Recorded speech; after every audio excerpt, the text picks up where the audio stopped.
morning. Welcome back. It's the moment. Unfortunately, it is not 2016. It is 2026. My pal Meredith is out today. She will be back on Tuesday.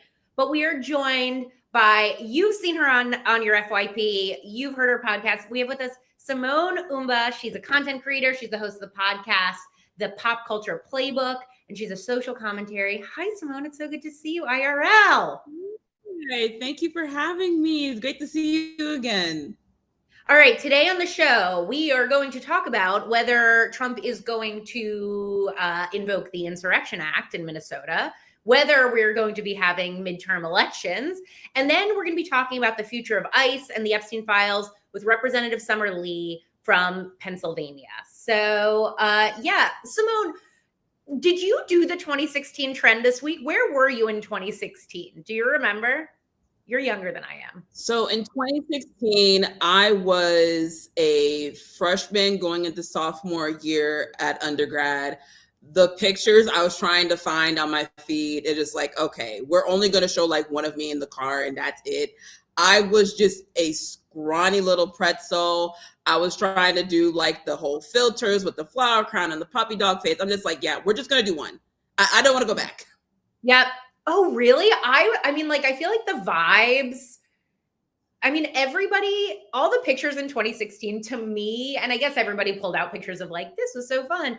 They feel very like, we didn't expect this to happen coded. I mean, I certainly didn't. It feels like everybody is like still in a place where they're like, you know, we're going to have a woman president one day. And now everybody's like, yeah, okay. That was from what like I've seen people talk about. Like one of my friends brought it up on Fred's where she was just like, yeah, that was the last time we had some joy before everything just took a 180. I saw somebody who I follow who I don't think is like MAGA, but she's like a trad wifey type. And she was like, it seems like 2016 was the last time we weren't polarized. And I was like, I wonder what happened in 2016. I wonder, it's so weird that 2016 was that, I don't know, like what could have happened. So we're here now. Where we are right now this week is it happened. Donald Trump did what he loves to threaten. He wants to use the Insurrection Act, or he may use the Insurrection Act. He tweeted or truth socialed that if corrupt politicians of Minnesota don't obey the law and stop professional agitators and use the word insurrectionists from attacking patriots of ICE who are only there doing their job, I will institute the Insurrection Act. Just as a reminder for everybody, the Insurrection Act comes from 1807. It allows the president to deploy federal troops on the ground to suppress disorder. It's only been done a couple of times throughout history, including during the civil rights era, to enforce allowing Black children to go into desegregated schools. And then most recently in 1992, here in LA, where I am, during the riots, but the governor asked the president to do it at the time. So I wonder, Simone, like, what was your reaction? What was your reaction when you saw this? So I knew that he was probably going to fret in using it because a lot of people were going to say, like, yeah, he's going to fret in to use it. And when he finally said it, it was like, okay, let's see how officials react, because a lot of governors are watching this and are saying, yeah, no, this is not going to happen. A lot of them have had press conferences saying that ICE is not welcome in their state. There are several that are saying that they're going to file papers of impeachment towards Kristi Noem. And pretty much we're all in the sense of he's trying to enact as much chaos as possible because he knows that he and his administration are running out of time because of the Epstein files, because of the upcoming midterms, because people are not reacting in the way that they anticipated. Like thinking back to last year when the ICE raids had started, people were coming together as a community to protect each other. Government officials were actually on the defense and fighting against it. So now going into year two, he wants to enact this because he knows the midterms has a possibility on flipping back onto the other side. So with him calling it, it's like, okay, he knows he's running on the clock. That's what I see with like all of it. He seems really unhinged to me. I'm not a doctor, and so like I don't know, dementia, not dementia, like what, but he does seem unhinged. And like right before we went on Christmas break, the Epstein files deadline was there, and it did feel like, you know, Republicans were falling away from him. And then all of a sudden we come back after January 1st and we've invaded Venezuela. We may invade Greenland, and there's like literal scenes of battle on the street between ICE deployment and the citizens of Minnesota. Question for you, Simone. Did you have Minnesota? Like, if you were to guess where like the epicenter of fighting between the federal government and the states would be in Minnesota? I did not have it ever on my bingo card. And I'm saying that as someone who is like from the South. I thought it was going to be somewhere in like our area region, but knowing how he always aims for blue cities or blue states, I knew he wanted to make an example out of the city. So you can see why, you know, this is basically a testing ground for him to do to other places 100%. Because there are so many just like hotspots that he's tried to do this, but the citizens and public officials fight back against it. So it's going to be so important to watch what happens after, especially with the death of Renee Good and how people are reacting to that and how he's going to proceed, which is why he's calling on the Insurrection Act to be enforced. Yeah. I know. I saw an article in Wired where an anonymous official said this was going to come to LA and New York next. And I fully believe it. Like, I'm in LA and I'm starting to feel like that tension here of it coming. And they just seem totally unhinged to me. Did you by any chance read the article in Slate of a journalist who applied to become an ICE officer? Yeah, I saw that whole story in the breakdown. I said, I'm not surprised. They're practically picking up volunteers to do this. Exactly. So for anybody who didn't read it, there was a journalist who applied to be an ICE officer, and she did it like just like truly the way that you like hit apply on LinkedIn to a job that you're like, I don't know, whatever. And like she got it. And she they reached back out to her. And it just was sort of like the way that they're doing this is bizarre. And then they're going to throw in the Insurrection Act. I don't know whether he actually does it. He threatened it in 2020. Like, he likes to threaten it, but you know, yeah, I don't know. But I think if he does threaten it, it feels like, or rather, if he does do it, I feel like he does it strategically and thinking about the midterms, because this one really did it for me this week. While he was talking to Reuters, he said that when you think of it, we've accomplished so much, we shouldn't even have an election. And of course, this is the second time this week where he's come out and said, if Democrats take back the House and even the Senate, I'll be impeached. Like, he clearly is aware that this is what's going to happen. And so I think he's freaked out. And then meanwhile, by the way, the Supreme Court ruled in favor of an Illinois Republican in dismantling some voter ballot initiatives. So it's a little Stop the Steal 2.0. And it feels like with the Insurrection Act, I'm like, he's gearing up to like stress out the streets. What do you think? I think that this is something to definitely be concerned about, especially going into primaries. I know for Georgia, ours is in May. I think Texas is in probably like late March, early April. I have to check back on that. But with like the blue wave with November, with flipping over House seats and special elections, I knew that they were going to retaliate in some way. And, you know, half the time I think like he doesn't realize what he's saying out loud, but also he wants to say these things in order to elicit fear. And a lot of what's happening. They want to invoke fear in people. There's so many interviews from people in Minnesota talking about how basically they'll pick them up and they'll drop them off after basically messing with them and just beating them. There was one 16-year-old that works at like a Target that was taken from like the store, him and a coworker, and he was dropped off at another store down the street, just beat up. And like he had his driver's license, he had his citizenship. It's just terrible. Like, he wants to listen fear in everybody. There was another story that I saw of this family that was trying to drive away. It was a father talking. He said that him and his kids and his wife were tear gassed, and their 6-month-old baby is in the hospital right now because he cannot breathe because he had inhaled it. So this administration just wants to do as much chaos as possible by any means necessary, regardless of life. And like, it's a couple of things. Something that I noticed yesterday that really creeped me out is all day yesterday, my feed was all Minnesota all the time. And it felt like I was getting these stories from people on the ground. And like, to preface and say, everybody I saw was like, no matter what it is you are seeing out there, it is so much worse. Like, you have no idea.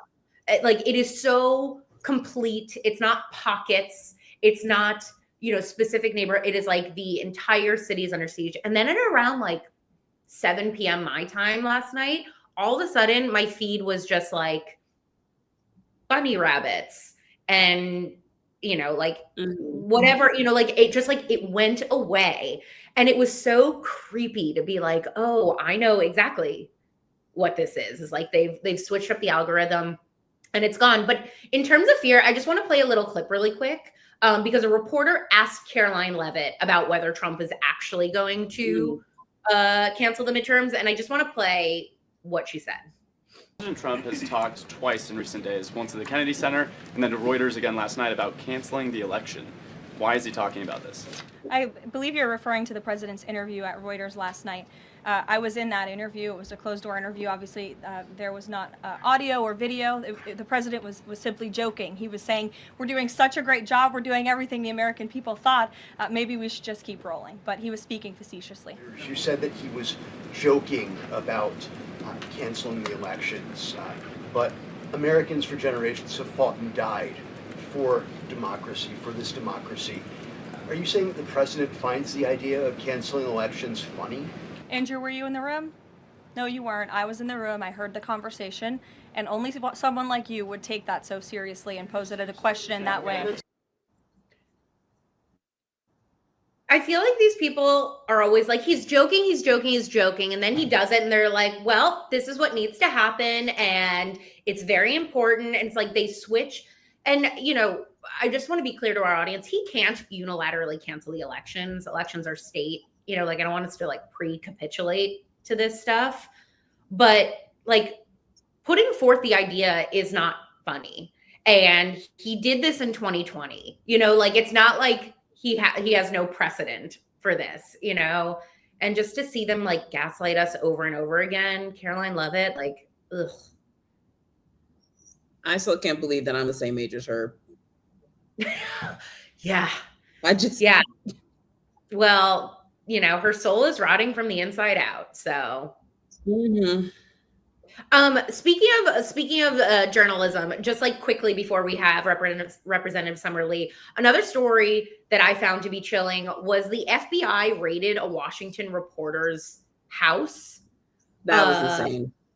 That was insane. And we didn't really talk about it. They confiscated her work computer, her personal computer, her Apple Watch. Like it was things for hers, and they said it was because there was a leak in the department, the Defense Department, which, by the way, like, reporters are allowed to report on leaks, like that. They are allowed to do that, and it's all just so chilling. And I keep on trying to find a line for myself, to be totally honest, where I'm like, I don't want to be like, oh, it's fascist and it's over and we're cooked, because like that's not true. And there's like the courts are holding up, like there are things that are holding up, but like every day this like push further and further and further into like absolute complete takeover is like, I just don't know. I'm a little bit at a loss. Yeah, I know, just like looking at just the headlines every day, like there's always the habit of like doom scrolling. And I have to remember when the inauguration happened, he had listed all the things that he wanted to do. And we all just took it was like, okay, he wants to put in as much as possible to keep us from having any kind of hope of getting out of this. And I'm like, I'm still gripping to that hope. I know it's going to be like a lot of work, but we will get to the other side of this, and it's going to be a trek. You know, there's going to be November, and we're going to see that flip because a lot of people are determined. They are learned from the last election what's about to come, and they're more prepared. And we're basically fighting for our lives at this point. Yeah, no, it looks to me like all the things that, I'm a little older than you, but like all the things that when I was growing up, we were like, this can never happen in the United States. Like it is, and it's just sort of like one thing out, the reporters, there's masked troops in the street, elections are under threat. The DOJ is blowing past legal deadlines to obfuscate for the president, which, by the way, we're about to talk about with our guests. It is just sort of like every guardrail is just like gone.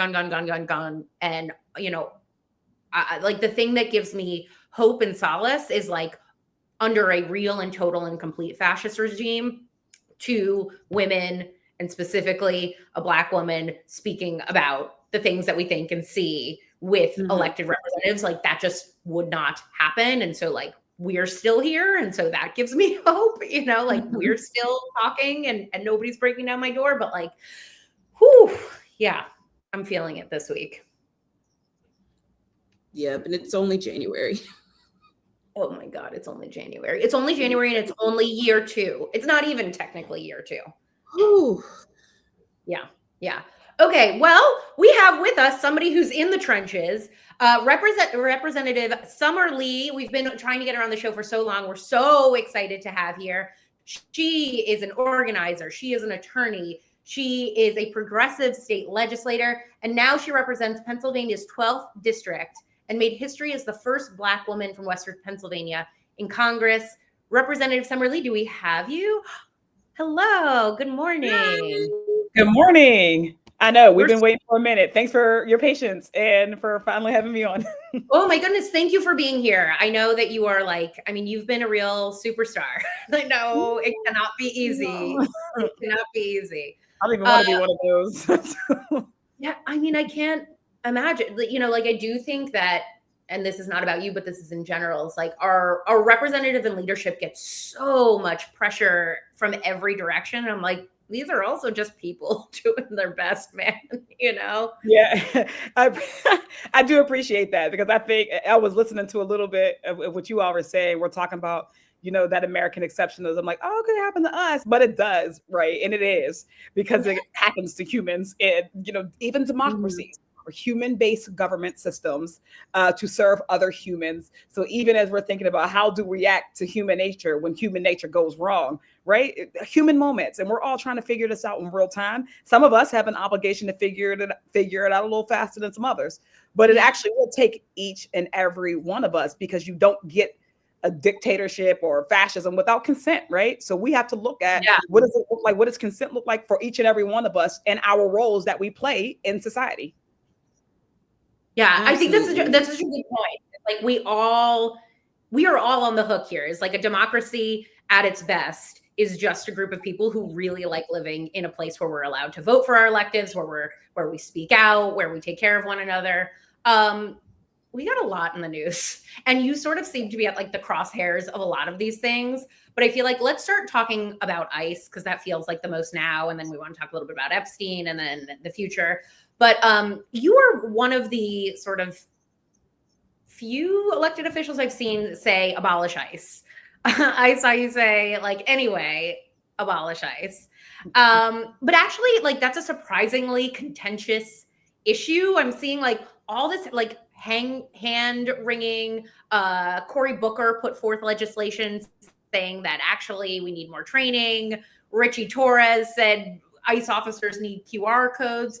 Why do you think that like somehow this isn't an issue that people are coalescing around? Like even this with ICE in the streets.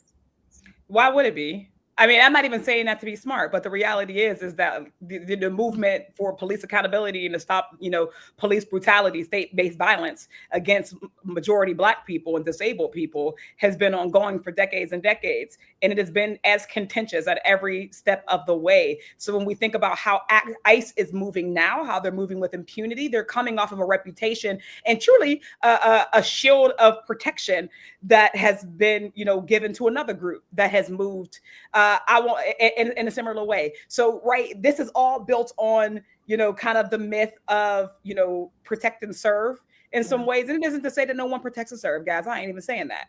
But what I am saying is that where we have seen instances of abuse, where we have documented instances of racial biases and discrimination, we let fester. And now ICE has been able to take it one step further because they now essentially report directly to a person who aspires to be a fascist, an authoritarian. And even if you listen to J.D. Vance, if you listen to all them, now they're saying out loud, well, they are above the law. But those are the things that have been implicit for other areas of law enforcement. When we think about ICE detention centers, right, they operate very similarly to, our carceral system as it already does. So this is all a part of the carceral system that exists, that have for some time only, or not, I won't say only, but disproportionately impacted Black folks. And now that those impacts, that reach is starting to go beyond that, right? You're starting to get a little bit of alarm, or you're starting to get the hand wringing around, well, what should we do? Because precedent says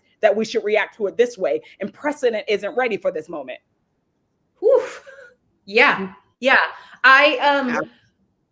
One of the things that I actually keep seeing online is like, there's been this like, oh, ICE is Gestapo. And then I've seen a lot of content creators say like, no, actually ICE is America. ICE is deeply American. Yeah. Like ICE is America. Yeah.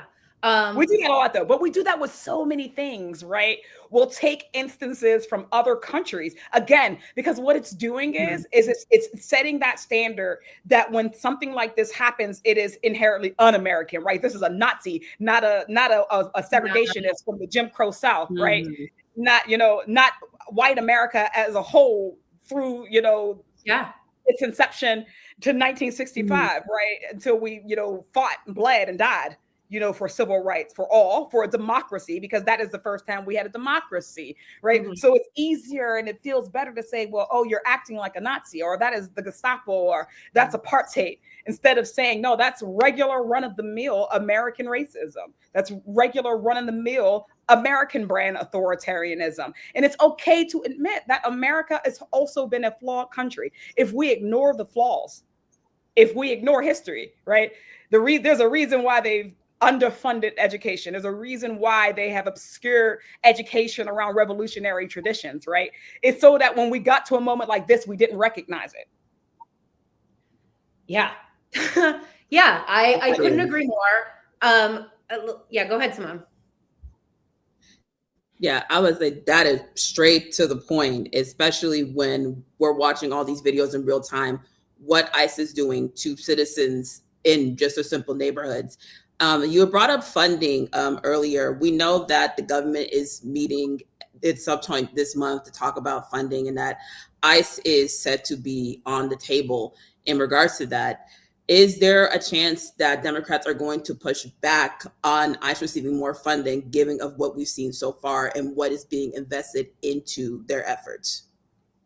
Yeah, Simone, so I glean the same, kind of information that other people have. And I've been seeing with you all, right, when we've seen people come back with a little bit of the pushback, we're seeing Democrats say, well, no, it's not about abolishing, or no, it's about, doing this or doing that. So I would not be positive about it. I'm somebody who has never voted for, that portion of the budget that exceedingly funds, ICE, the military industrial complex, right? Because I'm somebody who fundamentally believes that we're not going to war our way to peace.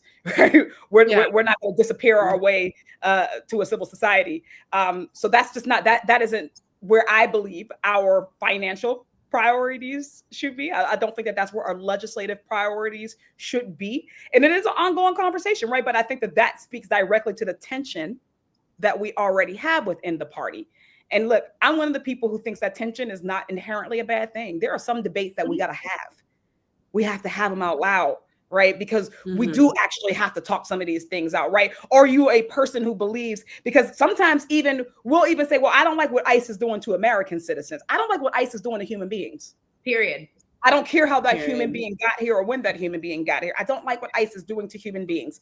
I don't like the dehumanizing way that Donald Trump and Republicans are deploying ICE. I think that that is foundational to ICE's, MO, is the empowerment that they get through the dehumanization that Trump and Republicans have instilled in them. And I think that it's going to be very hard to separate that. Now, if somebody wants to make the argument, I'm willing to hear but I've not heard an argument yet for how they plan to separate that history, that foundational purpose of ICE with whatever they have in their mind for what they want it to be.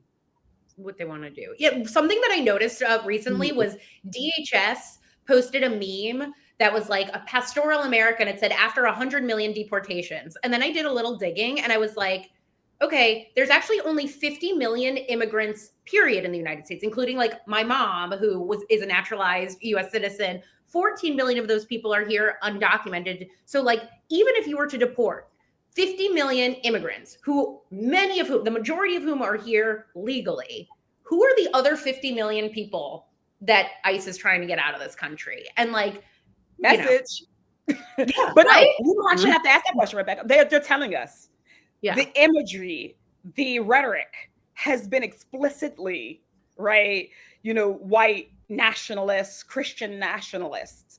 Right. They're not hiding their hand right now. And I think that is another one of those signs when we think, can it happen to us? Listen, that's one of those signs. When you see the imagery, when you see like the label that was under the podium, right? One of ours, all of yours. Yeah. When you see that type of language, it doesn't just hearken to a particular thing, right? They're telling you what their worldview is. Yeah. They're telling you who their America is for.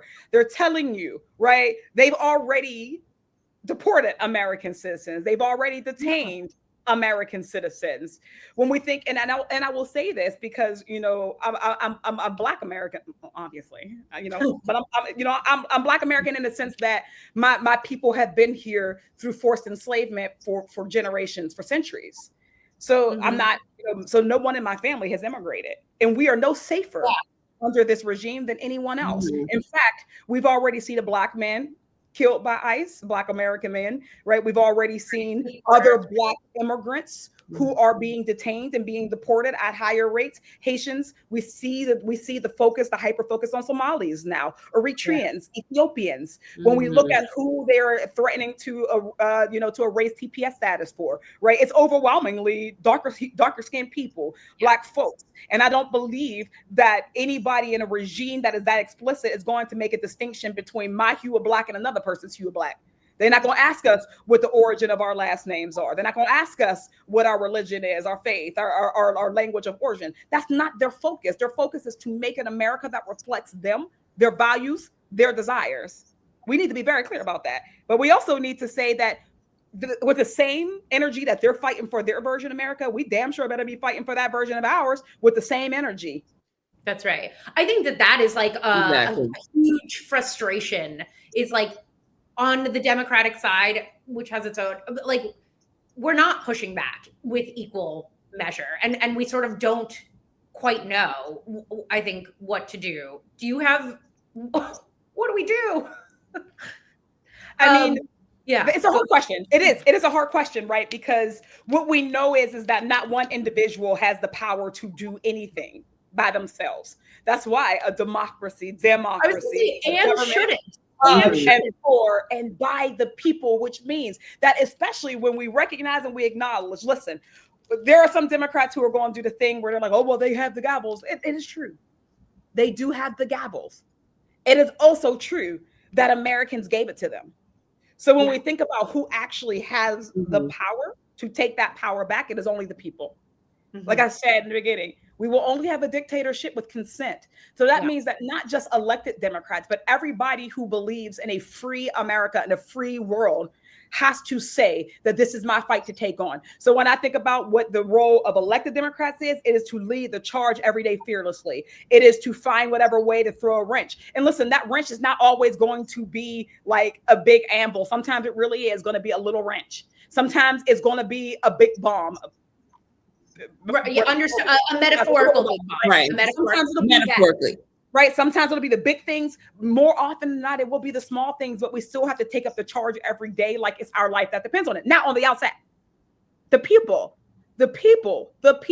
When you think about the civil rights movement, when you think about how we abolished slavery, when we think about how women won suffrage, when we think about how we won democracy through the Civil Rights, the Voting Rights Act, that was the people. That was not the government doing something on its own. It was a people-led grassroots movement of people who no longer consented to the ways in which our government was acting. So we need that energy now. When I say the most powerful weapons we have in our repertoire, what would be organized money and organized labor. And I ain't one of those people who just says general strike and then leave. There's a reason why authoritarians target education and they target organized labor, because if they can erode union support, union labor, they can make it harder for us to organize. But that organizing works. It's important, right? Because when we think about who we're fighting oligarchs. People don't like the term. We're fighting people with money. We're fighting the people who have all the money, and they are passing laws to keep you from getting some of that money. So we have to hit them where it actually hurts them, in their pockets. They use our labor and they stack their bank accounts, right? When we're talking about economic boycotts, who are the people who are funding Donald Trump, who are funding fascism? We have the power to send them a message that we don't support people who support our subjugation. But that is a sacrifice. That is a strategy, and it is hard. But Americans are comfortable because, again, it would never happen to us. We do have things to learn from our comrades throughout the hemisphere, not just the hemisphere, but specifically in the hemisphere, who have already dealt with these types of regimes. We have to get organized. Like tell people in Minnesota who it's now come to their streets every single day, every day, that boycotting is hard. You know what I mean? Like, I think probably they're ready to go. I just have a quick money question before we go to Epstein. You represent Pittsburgh. Pittsburgh was on the sanctuary city list. Then it wasn't on the sanctuary city list. Now Trump is threatening to cut off funds to sanctuary cities and states. He Truth Socialed this. He said, like, coming February, you know, this feels like one of those things where it's like, this can't be legal, right? The federal government can't withhold money for cities they deem sanctuary states, right? Like, what is this? I mean, again, what we've been seeing this whole time has been not tiptoeing, leapfrogging. He's been hop, skip, and jumping over the lines in the sand that we thought existed, right? He's been stress testing the system this entire time. He's stress tested the checks and the balances. And because he has the consent of the Congress that doesn't want to act as a co-equal branch of government right now, because again, it is the Congress that controls the purse. We have the spending power, but the Congress under Mike Johnson, under Senator Thune, are all operating as arms of Donald Trump's whatever.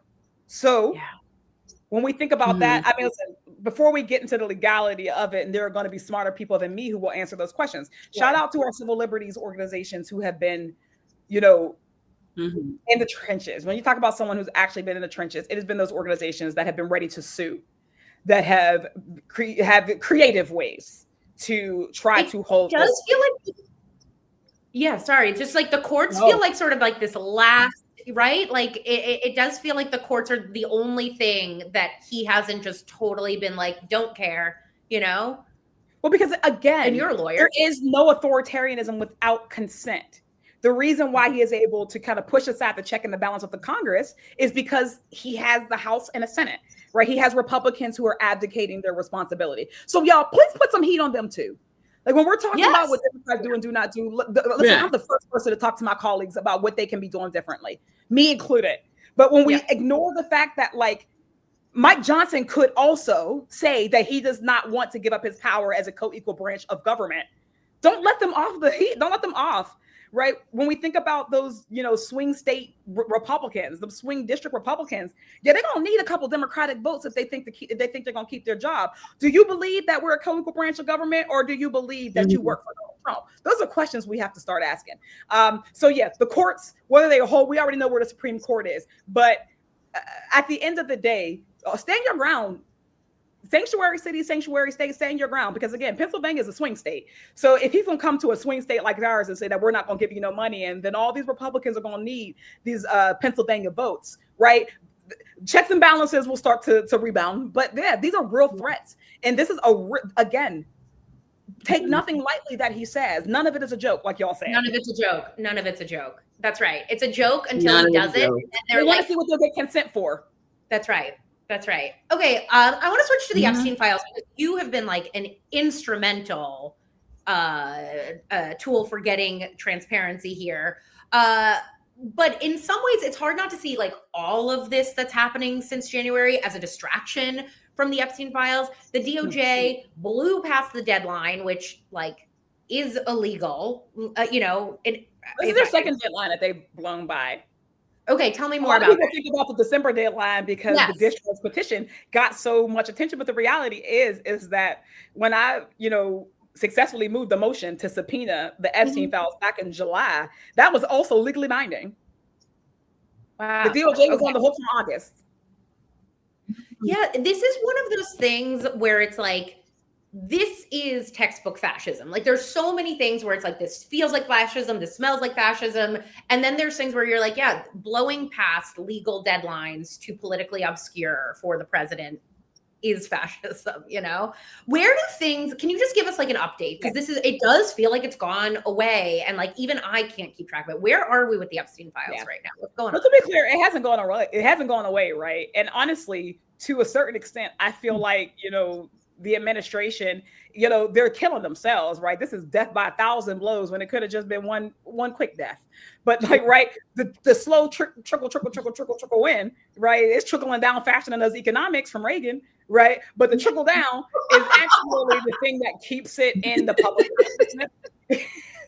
It's making people, it is building up the suspense, but also it's building up people's intolerance for it being obscure, for the lack of transparency. So where we are right now, right? Of course, we talked about the two deadlines that passed. Our deadline for the subpoena.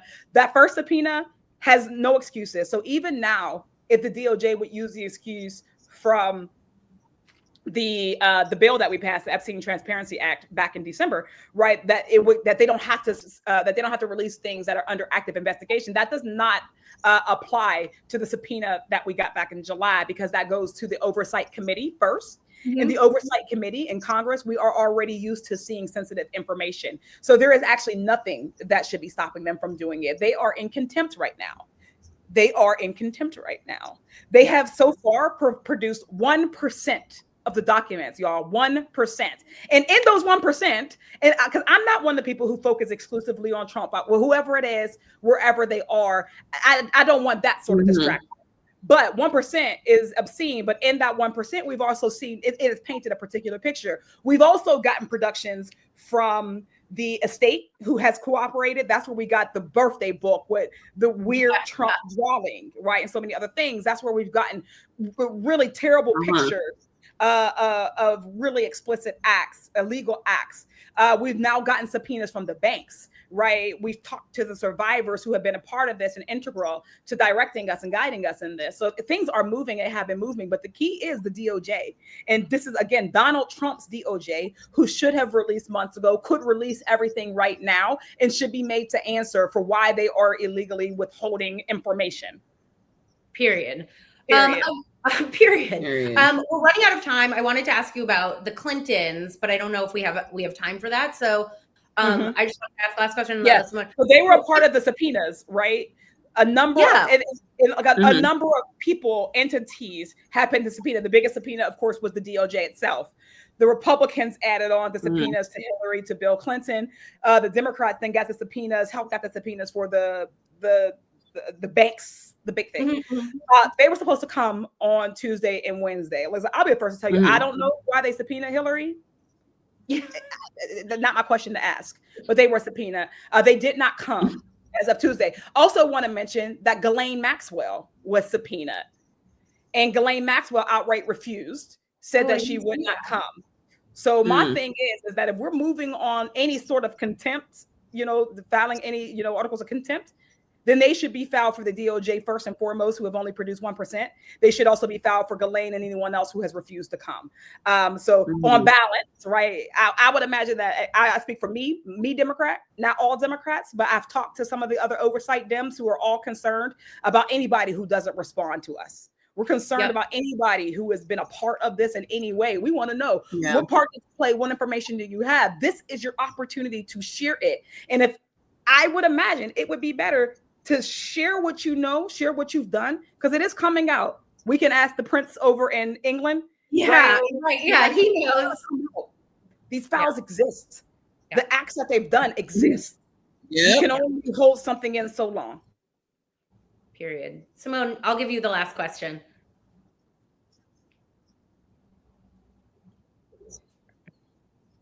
Okay, so we know that the midterms are coming up in November, and with the blue wave we had last year prior, there is, a chance for Democrats to get back the House. If that were to happen for House and even Senate, what are the main priorities for day one, and does that include Trump's impeachment? Yeah, listen, there's no statute of limitations on the crime that they're committing. Great. So I think that the first thing is we got to get this country back in order. Our democracy is still endangered, even if Democrats take control, if we don't do anything to fortify it. So I think for me, number one, money out of politics. We have to address Citizens United. We have to address how influential big corporations, big donors, millionaires have been. Listen, we have literally seen people buy themselves away straight into the Oval Office, not even just the White House, right? That's egregious. So that's why that is one of my priorities. I think for Dems, all the things we care about, climate justice, we care about racial justice, equitable funding for education, common sense gun reform legislation, all of those things are held up by the fact that there is some rich bastard up in some politician's ear, up in their office, on their staff, right, in their face all day. We must change the tides. We cannot have a democracy and have an oligarchy at the same time. We simply cannot. So that's number one. I still have my climate caucus. I have one of the most comprehensive pieces of legislation around environmental justice, coming from real impacted communities. We have solutions for the problems facing our nations, and they come from marginalized communities and vulnerable communities and frontline communities. We have that. We have things for criminal justice reform. We will have to address what ICE and its administration has done. We will also have to address the ways in which he's dismantled our agencies, our government. So anyways, money and politics, let's get it done. We must to move on. Representative Summer Lee, your energy is so refreshing to me. Thank you so much for being here, and thank you for being out there. And thank you for having me. Thank you all for getting information out, good information. Please keep pushing it. Please keep saying it. I know it's frightening. Say it every day. Say it every day. Yeah, as long as I truly am as long as we're still allowed to have these conversations, it's not over, and we got to be out there. All right. Thank you, Representative Summer Lee. Have a good day. Thank you. Wow, that energized me. Yeah, that brought the mood back up for me so much. Yeah, I do feel like oftentimes I'll start this show and I'll wake up in the morning, I'll be like, oh my God, it's so bad out there. And then by the end of the show, I'm like, you know what? There's a lot of people out there who see the world like I see the world and think this is unacceptable. So, Simone, we always end the show talking about what's having a moment for us, like what's out there. So what's having a moment for you this week? So for me this week, just from my general feed, I've been seeing a lot of talk about Euphoria season 3. The trailer had dropped, and it's kind of been 50-50. It's 50-50 of people just we moved on from the show. They took too long. And it's the other 50% that's okay, I'm going to give it a chance. But after that first episode, if It's not moving.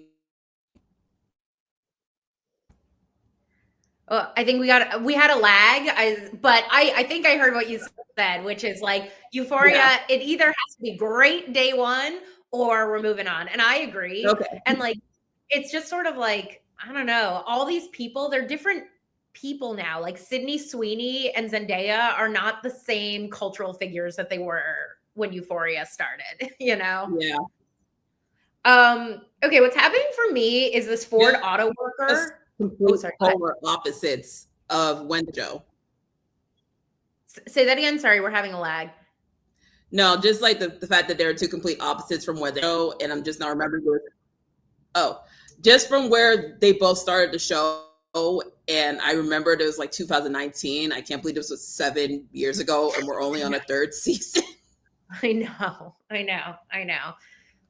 Yeah, I agree. I don't think we need it anymore. But who we do need is this Ford auto worker. TV when it was 22 episodes. I know. I'm so sorry, everybody. There is a lag. I just want to, before we go, I want to shout out this Ford auto worker who, let's play the clip, Vienna.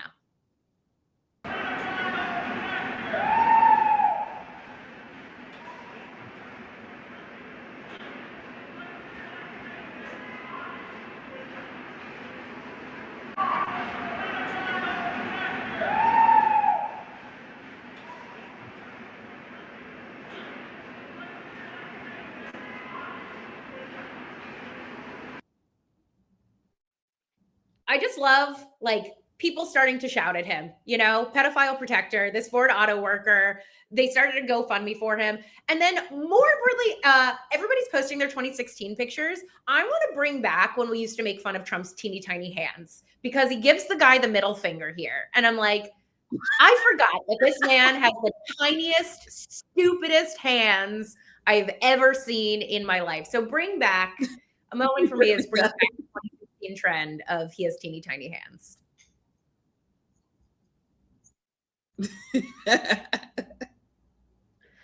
All right, Simone, thank you so much for being here today. I was so happy seeing that video. I was like, look at my phone.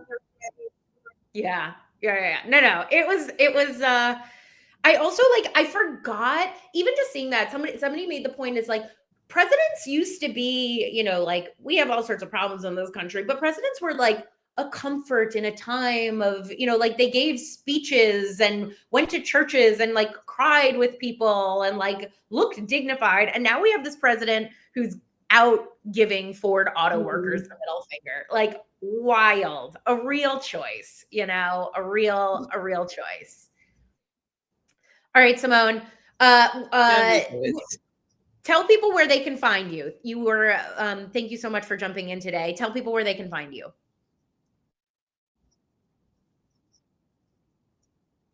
Absolutely. You guys can find me at the Simply Simone on, oh, can you hear me? Yeah, now I can hear you. Okay, I didn't know we still had a lag. You guys can find me at the Simply Simone on platforms, TikTok, Instagram, YouTube. There's just so many apps to keep up with. Definitely look for me on Substack where I give my extended commentary on just the things that I usually talk about. Thank you so much for having me on today. Thank you, Simone. You're the best. Thank you, everybody. We will be back on Tuesday with Meredith and, stay classy, America.